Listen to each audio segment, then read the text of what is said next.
ওম নমো ভগবতে বাসুদেবায়।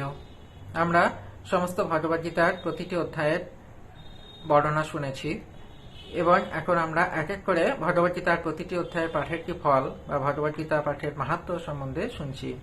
সেই ক্রম অনুসারে আজকে ভগবদ্গীতার তৃতীয় অধ্যায়ের মাহাত্ম্য বা তৃতীয় অধ্যায় পাঠ ফলম আমরা শুনব।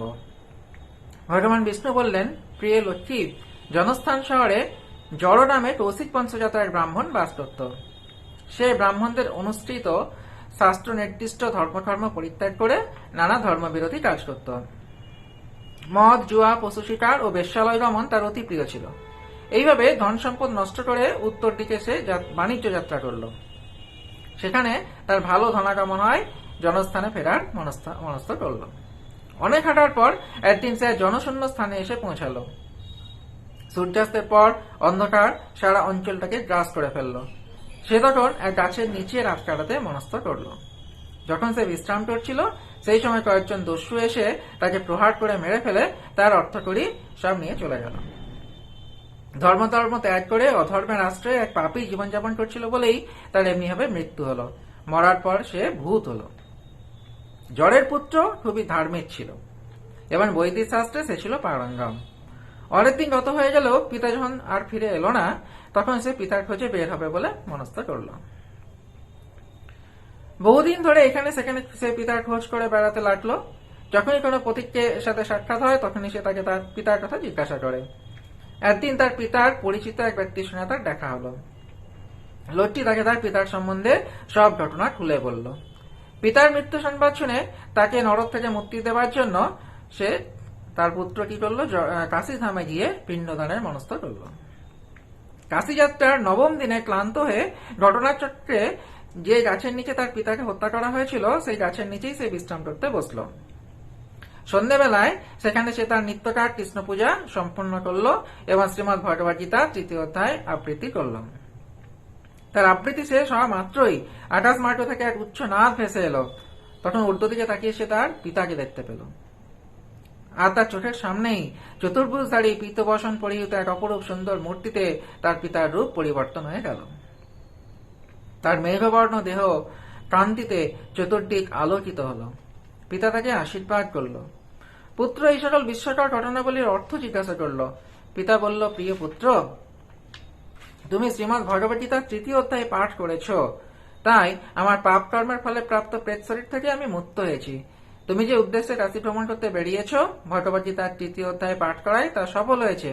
এখন তুমি বাড়ি ফিরে যেতে পারো।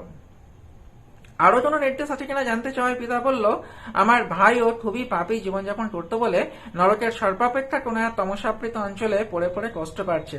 তুমি যদি তাকে এবং অন্যান্য পূর্বপুরুষদের উদ্ধার করতে ইচ্ছা করো, তাহলে শ্রীমদ্ ভগবদ্গীতা তৃতীয় অধ্যায়টি পাঠ করতে থাকো। যারা এই অধ্যায় আবৃত্তি করে তারা সকলেই ভগবান বিষ্ণুর সমতুল্য রূপ ধারণ করে এবং তাদের বৈকুণ্ঠ প্রাপ্তি হয়। পিতার নির্দেশ বাক্য শুনে পুত্র উত্তর দিল, তাই যদি হয় তবে যারা এই নরকে আবদ্ধ হয়ে আছে তাদের সকলের মুক্তি না হওয়া পর্যন্ত আমি আবৃত্তি করতে থাকব। তার পিতা তখন আশীর্বাদ করে বলল, তথাস্তু। তারপর বৈকুণ্ঠলোক থেকে এক পুষ্পরথ অবতরণ করে পিতাকে তার গন্তব্যস্থলে অর্থাৎ বৈকুণ্ঠে নিয়ে চলে গেল। অতঃপর পুত্র জনস্থানে ফিরে এসে ভগবান শ্রীকৃষ্ণের শ্রীবিগ্রহের সামনে বসল। সকল বদ্ধ আত্মাকে নরক থেকে উদ্ধারের মানসে শ্রীমদ্ ভগবদ্গীতার তৃতীয় অধ্যায় পাঠ করতে শুরু করল। তার এই আবৃত্তি পাঠ যখন দিনের পর দিন চলতে থাকলো, তখন ভগবান বিষ্ণু যমরাজের রাজ্যে দূত পাঠালেন। পাপীদের শাস্তি বিধানের অধিকর্তা হলেন যমরাজ। যমরাজের সামনে বিষ্ণুদূত উপস্থিত হয়ে বলল যে ক্ষীর সমুদ্রে অনন্ত শয্যায় শায়িত ভগবান বিষ্ণু বার্তা পাঠিয়েছেন। দূতেরা বলল যে ভগবান বিষ্ণু তার কুশল জানতে চেয়েছেন এবং নরকে কষ্ট পাওয়া সকল বদ্ধ আত্মাকে মুক্তি দিতে বলেছেন। ভগবান বিষ্ণুর নির্দেশ শোনা মাত্রই সকল বদ্ধ আত্মাকে নরক থেকে মুক্তি দিয়ে বিষ্ণুদূতগণের সঙ্গে যমরাজ বিষ্ণু দর্শনে শ্বেতদ্বীপ নামে পরিচিত ক্ষীর সমুদ্রে গেলেন। সেখানে পৌঁছে ভগবান বিষ্ণুকে তিনি অনন্ত শয্যায় শায়িত দেখলেন। তার দেহ থেকে সূর্যের দ্যুতি বিচ্ছুরিত হচ্ছিল এবং সম্পদের দেবী লক্ষ্মী তার পদসেবা করছিলেন। চতুর্দিকে মুনি, ঋষি এবং সর্বরাজ ইন্দ্রের অধীনে বহু দেবদেবী পরিবেষ্টিত হয়েছিলেন। তারা সকলেই বিষ্ণুর স্তব স্তুতি করছিলেন। ব্রহ্মা উপস্থিত থেকে বেদ আবৃত্তি করছিলেন। শ্রী বিষ্ণুর পাদপদ্মে পতিত হয়ে যমরাজ তাকে সম্মান প্রদর্শন করলেন এবং এই বলে স্তুতি করলেন যে, হে ভগবান, সকল বদ্ধ আত্মার আপনি শুভাকাঙ্ক্ষী। আপনার অপার মহিমা, আপনার থেকেই বেদের উৎপত্তি।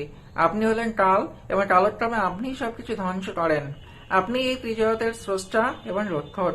প্রত্যেকের হৃদয়ে পরমাত্মা রূপে সকল জীবের কার্যাবলীকে আপনিই পরিচালিত করেন। সকল বিশ্বের গুরু আপনি এবং সকল ভক্তের লক্ষ্য আপনি। হে কমলাক্ষ, কৃপা করে আপনি বারংবার আমার ভক্তিপূর্ণ প্রণতি গ্রহণ করুন। আপনার অনন্ত মহিমা। যমরাজ এইভাবে কৃতাঞ্জলি পুটে ভগবান বিষ্ণুকে শ্রদ্ধা নিবেদন করলেন। যমরাজ বললেন, আপনার নির্দেশ মতো সকল বদ্ধ আত্মাকে নরক থেকে মুক্তি দিয়েছি। দয়া করে নির্দেশ দিন, আর কি কাজ আমি এখন করব? ভগবান বিষ্ণু বজ্র গম্ভীর এবং অমৃতের ন্যায় মধুর কণ্ঠে উত্তর দিলেন, হে প্রিয় ধর্মরাজ, তুমি সকলেরই সমদর্শী। তোমার কর্তব্য সম্পর্কে কোনো নির্দেশ দানের প্রয়োজন নেই। আমার পূর্ণ আশীর্বাদ সঙ্গে নিয়ে তুমি তোমার পুরীতে ফিরে গিয়ে তোমার কাজ যথোপযুক্তভাবে চালিয়ে যাও। তখন বিষ্ণু যমরাজের দৃষ্টির অন্তরাল হলেন, আর যমরাজ তা নিজেও পুরীতে ফিরে গেলেন। জড়ের পুত্র ব্রাহ্মণ যখন তার সব পূর্বপুরুষদের এবং বাকি বদ্ধ আত্মাদেরকে সফলতার সঙ্গে নরক থেকে মুক্তি দেন, তখন বিষ্ণুদূতেরা সেখানে এসে তাকেও বিষ্ণুলোকে নিয়ে যান, যেখানে তিনি পরমেশ্বর ভগবানের শ্রী পাদপদ্মের নিত্য সেবায় যুক্ত হন। আজকে এই পর্যন্তই। এর পরের দিনে আমরা ভগবদ্গীতার ৪র্থ অধ্যায় পাঠের মাহাত্ম্য সম্বন্ধে শুনব। ধন্যবাদ।